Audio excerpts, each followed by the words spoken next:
Hi, my name is Amelia and welcome back to my channel, So Amelia, where I talk all about making a handmade wardrobe for me and for my children. Welcome to this week's video. I'm going to be sharing a little bit of a fabric and a pattern haul with you.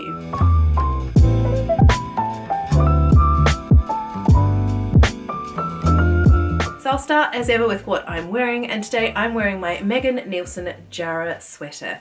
Now this is a lovely sweater that I made from a brushed back French terry fabric that I bought from First for Fabrics. It's lovely and snuggly and warm on these cold winter mornings, and I added a patch to it. Now when I sewed this one, I actually sized down because I had read a few people saying that it came up rather large. So I did size down one size, but I did also add an inch to the length. I really wanted it to cover my bottom and the front, give me some nice coverage at the front, especially because I'm often on and off the bike in the mornings and it is cold. So any extra coverage I can get, the better. So I did feel like once I'd made it, it just was quite a lot of pink.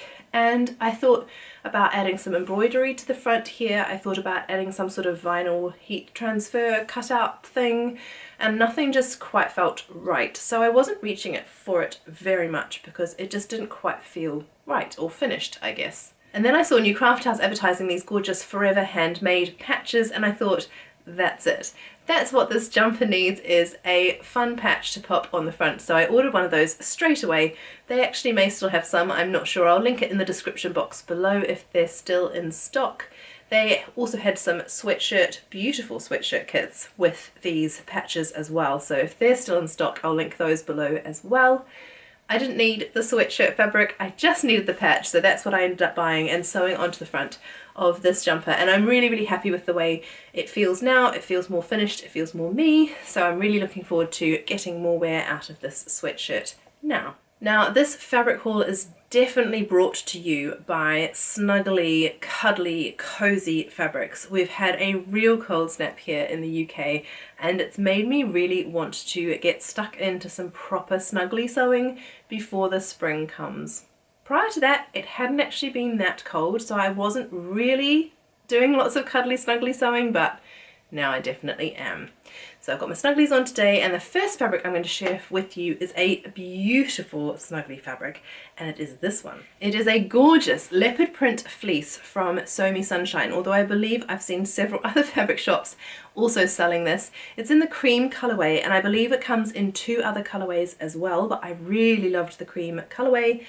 And what I want to make with this is a pattern that I have also bought this month, which is the Pogo Nip Pullover by Friday Pattern Company. Now I, like I said, am on the bike all the time with the children, and even in the spring it can be quite nippy in the morning, so to have an extra fleecy warm layer to put on is exactly what I need. So I think I'll get a lot of wear out of this. Now the Pogo Nip Pullover is an unlined jumper. It has a lovely collar, and then it has poppers down the front, or buttons I believe, and then it does have elasticated cuffs and an elasticated hemband. It also comes with a pouch on the back that you can sew in as to be able to fold away your jacket into the pouch.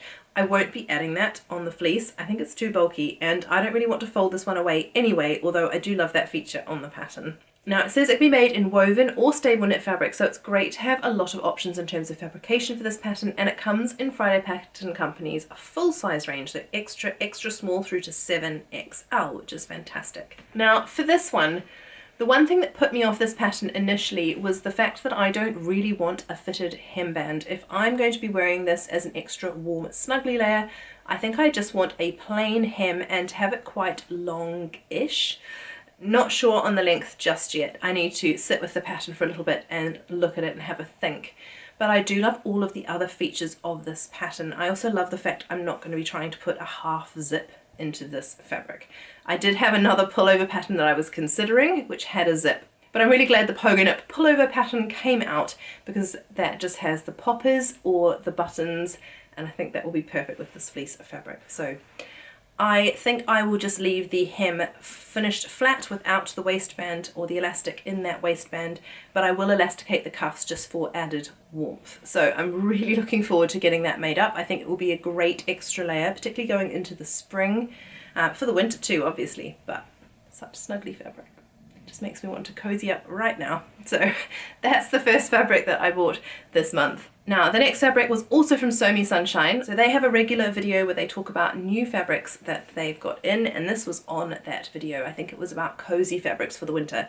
And this is definitely a cozy fabric. Another one that I just want to snuggle up with. I might just use it as a blanket until I get it sewn up. Now this is a green sweater knit. It's not a green I would normally go for, but I did make a jumper in this kind of colour before, and I've been surprised just how much I've reached for it and how much I love wearing it. So I thought I would give it another go.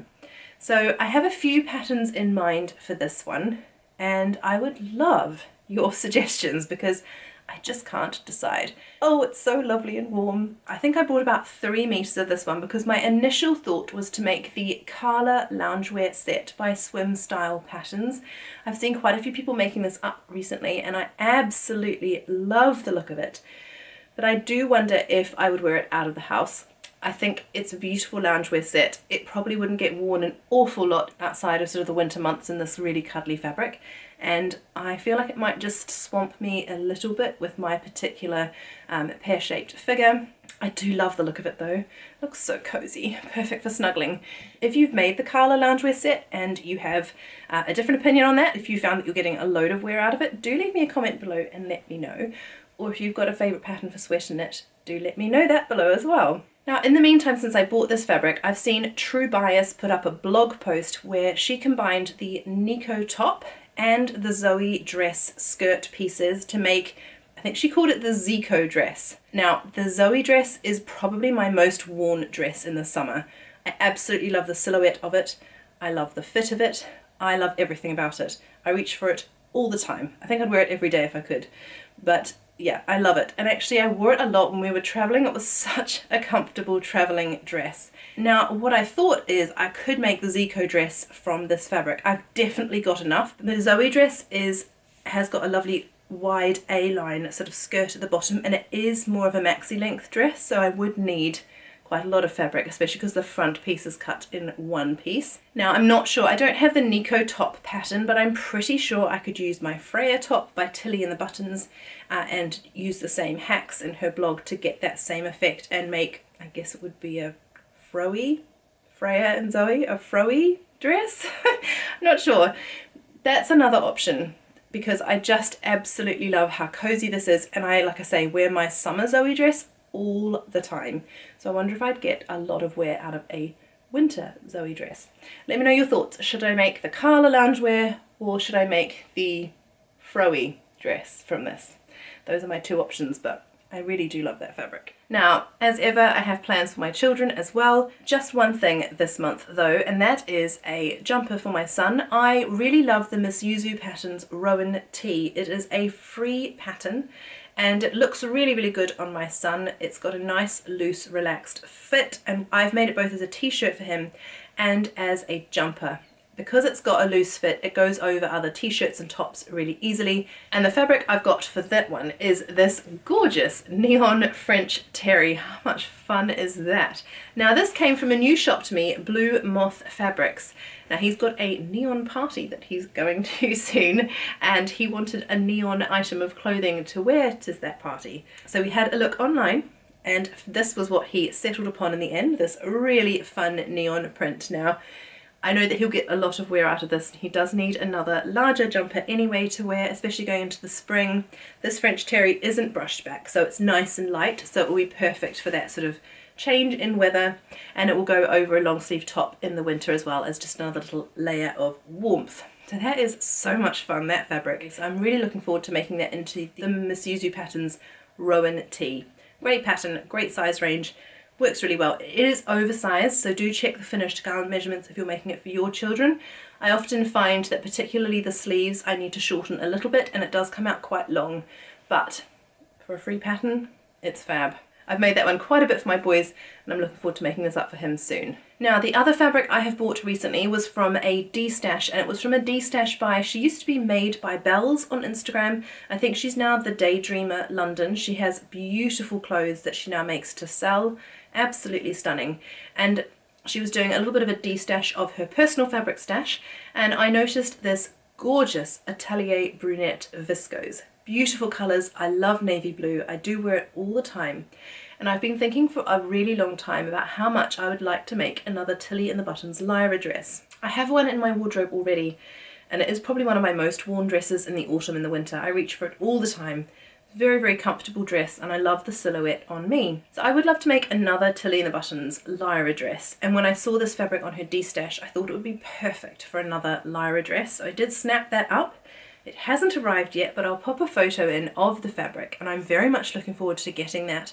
It might be saved for the spring. I tend to make a short-sleeved Lyra dress and then just layer up a jumper over the top, and that way I can wear it trans-seasonally. I tend to wear my other Lyra in the autumn and the winter. I do absolutely love that dress. So looking forward to receiving that fabric soon. I'm not sure when I'll get started on making the Lyra dress from that fabric, but I don't actually have any other viscose fabrics in my stash right now, and so I did need to get another viscose so that I could crack on with making another Lyra dress for my wardrobe. Now the last fabric I've got to share with you is here on Mabel the mannequin. Isn't this stunning? This is a Lisa Taylor viscose, and I just am in love. I love the colours. It's quite a wintry print, I think, but it will also work quite well in the summer with these brighter pinks and peachy colours. It's just stunning. Now, this was actually a present for my mother-in-law for Christmas. I bought her some fabric at her request, and I didn't just gift her fabric, because I'm going to turn this into the Belle dress by Style Arc for her. Now, I didn't quite have time before Christmas to get that made up, but it will be made up in the next couple of months. She has an event to go to over Easter, and so I'm hoping to get it made up in time for that. I have not made the Belle dress by Style Arc before, so that was also something I bought recently. I've wanted to make one for myself for a really long time.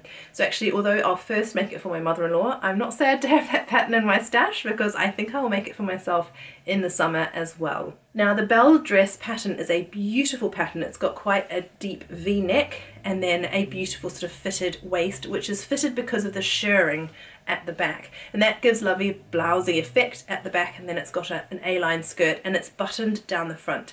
Now I may put a button above the waistband or the cummerbund piece just to give a little bit more coverage for the V. I'll let my mother-in-law decide what her preference is, but I'm really looking forward to getting started on that project soon as well. I've just admired the Belle dress for the longest time, so it would be lovely to get to make one up in this beautiful Lisa Taylor viscose. So I've already mentioned some of the new patterns that I've been buying this month. Pogo Nip pullover, I've been looking at the Carla loungewear set by Swim Style Patterns, the Belle dress by Style Arc, and then I picked up recently the Love Sewing magazine because it came with this pattern here. Now this is the Simplicity S9329, and actually I looked at this one when I was in the US. I really wanted to pick this one up when I was there, but they were out of stock at the Joanne that I visited. It's a beautiful pattern by Mimi G with of a short dress with beautiful puffed sleeves and this V-neck, and I really love V-necks on me. I think they suit me really nicely. I love this length here, the one that finishes at the knees rather than the mini length, and I love the back detail as well. It's finished at the back with a bow and it's got a lovely open back. So I'm looking forward to trying this one out. I have got that beautiful rainbow seersucker that I have not used yet, and I wonder whether this would be quite fun in the rainbow seersucker with those squares going in different directions over the bodice and the skirt. Haven't quite decided it would be too much in the rainbow seersucker, but we'll see.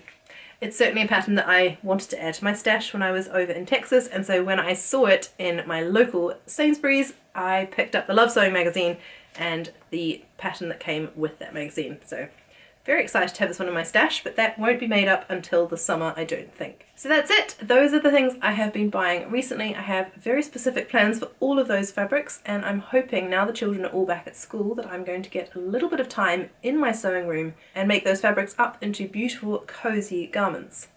So I'm looking forward to sharing my progress with those soon. You should see some of those hopefully in my next makes video. Depends how much time I get up here in my sewing room. Do let me know below, have you been buying cozy fabrics for the winter and what have you been sewing with them? And have you got the new Pogo Nip pattern? I've seen so many people pick that pattern up. I'd love to know if you've got it and if you've made it and how you found that pattern as well, especially if you amended the hemline. Do let me know below in the comments. Thank you so much for watching. I look forward to sharing another video with you soon, and until then, I hope you have a happy week ahead full of lots of lovely sewing. I'll see you soon. Goodbye!